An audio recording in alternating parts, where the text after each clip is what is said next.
সন্তান খালি চাইবেন, বাস্তবে কোনো পদক্ষেপ থাকবে না, সেটা হবে না। আপনার সন্তান জন্মগ্রহণ করেছে, জন্মগ্রহণ করার আগে আল্লাহকে বলছিলেন আল্লাহ আমাকে একটা নেক সন্তান দেন, দোয়া করার পরে আল্লাহ এক সন্তান দিল, সন্তান কি এমনিতে নেক হয়ে যাবে? এক বেচারা বলল যে হুজুর আমার জন্য দোয়া করবেন, আমার জন্য ছেলে হয়। তো হুজুর জিজ্ঞেস করলো বিয়ে করেছেন? কয় না। কিন্তু বিয়ে না করলে আপনার ছেলে হবে কিভাবে? আগে বিয়ে করেন, পরে আনে ছেলের চিন্তা। তা আপনি নেক সন্তান আল্লাহর কাছে চাইলেন, আল্লাহ আপনাকে দিল। এখন নেক সন্তান আল্লাহ এসে বানিয়ে দিবে না। নেক সন্তান গঠন করার জন্য আপনাকে পদক্ষেপ গ্রহণ করতে হবে। পদক্ষেপের প্রথম, সন্তান জন্মগ্রহণ করার পরে সন্তানকে নেক সন্তান গঠন করার জন্য প্রথম পদক্ষেপ হলো যখন 7 বছর বয়স হবে তখন ইংলিশ মিডিয়ামে ভর্তি করবেন, কিন্ডারগার্টেনে ভর্তি করবেন, প্রাইমারি স্কুলে ভর্তি করবেন, তাহলে সন্তান নেক সন্তান হবে। মরার আগ পর্যন্ত যদি আপনি চেষ্টা করেন, মরার আগ পর্যন্ত প্রাইমারি স্কুল ছেলে প্রাইমারি স্কুলে পড়ে আপনার মেয়ে এবং আপনার ছেলে নেক সন্তান হতে পারবে না। মরার আগ পর্যন্ত যদি আপনি চেষ্টা করেন, কিন্ডারগার্টেন বলেন, ইংলিশ মিডিয়াম বলেন, কলেজ ইউনিভার্সিটি বলেন, এগুলোতে পড়ে আপনার সন্তান নেক সন্তান হিসেবে গঠিত হতে পারবে না, যেই পর্যন্ত না আপনার সন্তানকে প্রাথমিক অবস্থায় নেক শিক্ষা না দিবেন। একটা সন্তান নেক হওয়ার জন্য তার প্রথম শিক্ষালয় হচ্ছে তার পরিবার। তার পরিবার থেকে তাকে আগে নেক শিক্ষা পেতে হবে। নেক সন্তান গঠন করার জন্য প্রথম শর্ত হচ্ছে কোরআন এবং সহিহ হাদিস। কোরআন এবং সহিহ হাদিস বাদ দিয়ে কোনো মানুষ নেক সন্তান হতে পারে না। আপনার সন্তান ইংলিশ মিডিয়ামে পড়লে সেখানে কোরআন হাদিসের কোনো শিক্ষাই নাই। আপনার সন্তান প্রাইমারি স্কুলে পড়লে কোরআন হাদিসের কোনো শিক্ষাই নাই। আপনার সন্তান কলেজ ইউনিভার্সিটিতে পড়লে কোরআন হাদিসের কোনো শিক্ষাই নাই। সেখানে আপনার সন্তান নেক সন্তান হয় কিভাবে? হয় আবার কিভাবে? সেদিন আমাকে আমার এক ভাই বলল যে কেন যে ইংলিশ অনার্স করতে গেলাম। বললাম কি হলো? শুধুমাত্র আজে বাজে কথা, নারীকে নিয়ে আজে বাজে কথাগুলো সেখানে সাহিত্যের মধ্যে লিখতে হয়। এগুলো পরে সে নেক সন্তান হবে? নেক সন্তান বানানোর জন্য সন্তানকে আগে কোরআন হাদিসের শিক্ষা দেওয়ার পরে আপনি সেগুলোতে পড়ান, সমস্যা নাই। আগেই যদি তাকে কিন্ডারগার্টেনে পাঠিয়ে দেন, ইংলিশ মিডিয়ামে পাঠিয়ে দেন, তারপরে আপনার সেখানে এই প্রাইমারি পাঠিয়ে দেন, তাহলে তার মূল গোড়া থেকেই তো গলত। গোড়াই থেকে জবাই করে দিলেন, সে আমার নেক সন্তান হয় কিভাবে? সন্তানকে নেক সন্তান বানাতে হবে। ইব্রাহিম আলাইহিস সালাম আল্লাহর কাছে নেক সন্তান চেয়েছিলেন, রব্বি হাবলি মিনাস সলিহিন, হে আল্লাহ আমাকে একটা নেক সন্তান দান করুন। কেন? আজকে বাংলাদেশের সবচেয়ে বেশি অভাব নেক সন্তানের। আজকে বাংলাদেশের সবচেয়ে বেশি অভাব নেক সন্তানের। একটা নেক সন্তানের প্রয়োজন, একটা নেক বাবার প্রয়োজন, একটা নেক মায়ের প্রয়োজন, একটা নেক মেম্বারের প্রয়োজন, একটা নেক চেয়ারম্যানের প্রয়োজন, একটা নেক স্যারের প্রয়োজন, একটা নেক প্রিন্সিপালের প্রয়োজন, একটা নেক এমপির প্রয়োজন, একটা নেক মন্ত্রীর প্রয়োজন, একটা নেক প্রধানমন্ত্রীর প্রয়োজন, একটা নেক রাষ্ট্রমন্ত্রীর প্রয়োজন, একটা নেক স্বরাষ্ট্রমন্ত্রীর প্রয়োজন। বাংলাদেশের যত সেক্টর রয়েছে সব সেক্টরে আজকে নেক সন্তানের অনেক বেশি প্রয়োজন। নেক সন্তান না থাকার কারণে আজকে আমাদের এই অবস্থা। রন্ধে রন্ধে আমাদের মধ্যে পাপ, অনাচার, জুলুম, নির্যাতন সব চলছে শুধুমাত্র নেক সন্তান না থাকার কারণে। আপনি আজকেই সচেতন হন, আপনার ছেলেকে নেক সন্তান বানাতে হবে, যাতে করে আপনার ছেলের দ্বারা কোনো অন্যায় কাজ না হয়। ওই রকম নেক সন্তান যদি আপনি গঠন করতে পারেন তাহলে আপনার উপকার হবে কি আপনি খেয়াল করেন।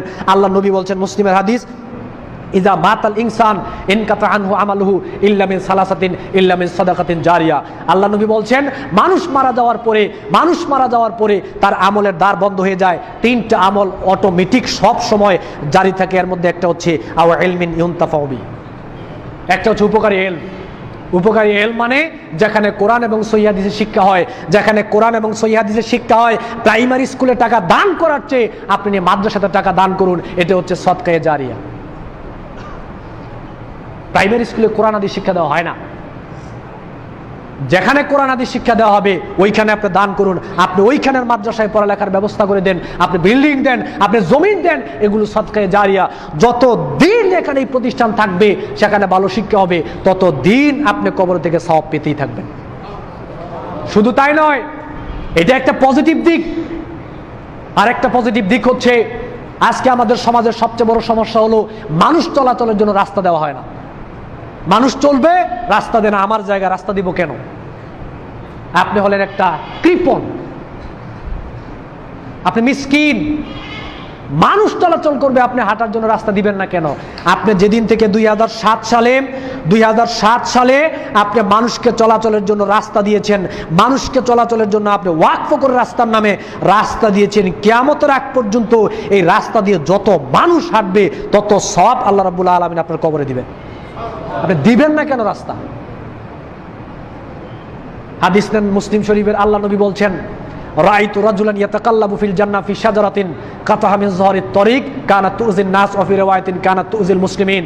আল্লাহ নবী বললেন, দেখলাম জান্নাতে এক লোক দৌড়াচ্ছে। জিজ্ঞেস করলাম কেন দৌড়ায়, তার কি আমল? আল্লাহ নবীকে জানানো হলো যে ওই লোকটা রাস্তার মধ্যে একটা বৃক্ষ পড়েছিল, মানুষ হাঁটতে কষ্ট হতো। ওই লোকটা চিন্তা করলো, আমি যদি এখান থেকে বৃক্ষটা সরিয়ে দেই তাহলে মানুষের চলাচল করতে সুবিধা হবে, মানুষের কষ্ট হবে না। এই চিন্তা করে লোকটা গাছটাকে সরিয়ে দিল। আল্লাহ নবীকে জানানো হলো এই কাজের বিনিময়ে আল্লাহ রাব্বুল আলামিন তাকে জান্নাত দিয়েছে। আপনি রাস্তা দিবেন না কেন? মানুষ চলাচল করবে, আপনি রাস্তা দিবেন না কেন? আপনি মানুষকে কুনতুম খায়রা উম্মাতিন উখরিজাত লিন-নাস, আপনাকে সৃষ্টি করা হয়েছে মানুষের কল্যাণের জন্য। আপনি দিবেন না কেন? যদি না দেন তাহলে দেখেন তো, এরকমও তো হতে পারে আপনাকে বললাম রাস্তার জায়গা দেন, মানুষ হাঁটবে, আপনি বললেন জি না আমি দিব না, আমার জায়গা। এটা বলতে দেরি, বাড়িতে আসার আগে আপনি মরে গিয়েছেন, হতে পারে না? এখন কি হবে? আর এরকমও তো হতে পারে আপনি রাস্তাটা দেওয়ার কিছুক্ষণ পরে আপনি মৃত্যুবরণ করেছেন, এটাও তো হতে পারে। রাস্তা দিবেন না কেন? জ্ঞান উপকারী ইলমের ব্যবস্থা করে যেতে হবে, এটা সাদকায়ে জারিয়া।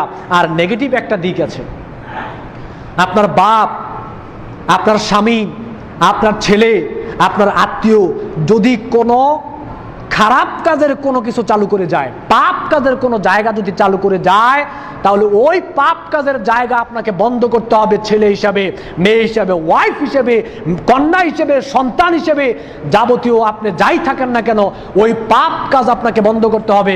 যদি পাপ কাজ বন্ধ না করেন, এখানে যত দিন পাপ কাজ হবে, কিয়ামতের আগ পর্যন্ত পাপ কাজ হলেও ওই মৃত ব্যক্তি কবরে থেকে এই পাপের শেয়ার পাবে।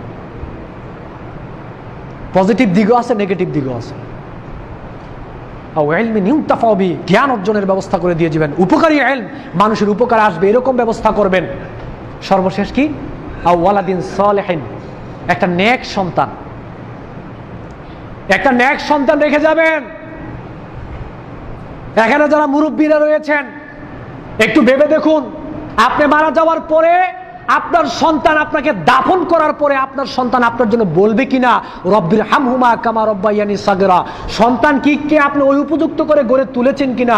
জীবিত থাকতে চিন্তা করেন মুরব্বী যারা রয়েছেন। আপনি মারা যাওয়ার পরে আপনার সন্তান তো দোয়া তো করেই না, নামাজ তো পড়েই না, সে দোয়া করবে কিভাবে? কিন্তু নামাজই পড়েন। ওই চট্টগ্রাম থেকে হাইয়ার করে হুজুর নিয়ে আসে, মাওলানা নিয়ে আসে আপনার জন্য দোয়া করানোর জন্য। আল্লাহ নবী বলছেন নেক সন্তান ওয়ালাদিন সালিহিন ইয়াদউ লাহু, একটা নেক সন্তান তার বাপ মার জন্য যা দোয়া করবে আল্লাহ তাই কবুল করবে। সেটা ভালো লাগে না আপনার? আপনি হাইয়ার করে আলেমাতে গেলেন কেন? আপনার সন্তান আপনার জন্য যা দোয়া কবুল করবে, যা দোয়া করবে সন্তানের দোয়া আল্লাহ রাব্বুল আলামিন তাই কবুল করবেন। শর্ত হচ্ছে নেক সন্তান লাগবে। সন্তানকে আগে কোরআন হাদিস শিক্ষা দেওয়ার মাধ্যমে নেক সন্তান বানাতে হবে। কিন্ডারগার্টেন বলেন, প্রাইমারি স্কুল বলেন, এই যে সন্তানের জন্য আপনি এত কষ্ট করছেন, এই সন্তান কিন্তু গ্রাজুয়েট নিয়ে কিন্তু আপনাকে তখন ভুলে যাবে। দোয়া তো করা দূরের কথা। সম্মানিত উপস্থিতি, ইব্রাহিম আলাইহিস সালাম বলেছিলেন রব্বি হাবলি মিনাস সালিহিন। এটা আমাদেরকে আল্লাহর কাছে বলতে হবে, আল্লাহ আপনি আমাদেরকে একটা নেক সন্তান দান করুন। আল্লাহর কাছে দোয়া করবেন, এটাও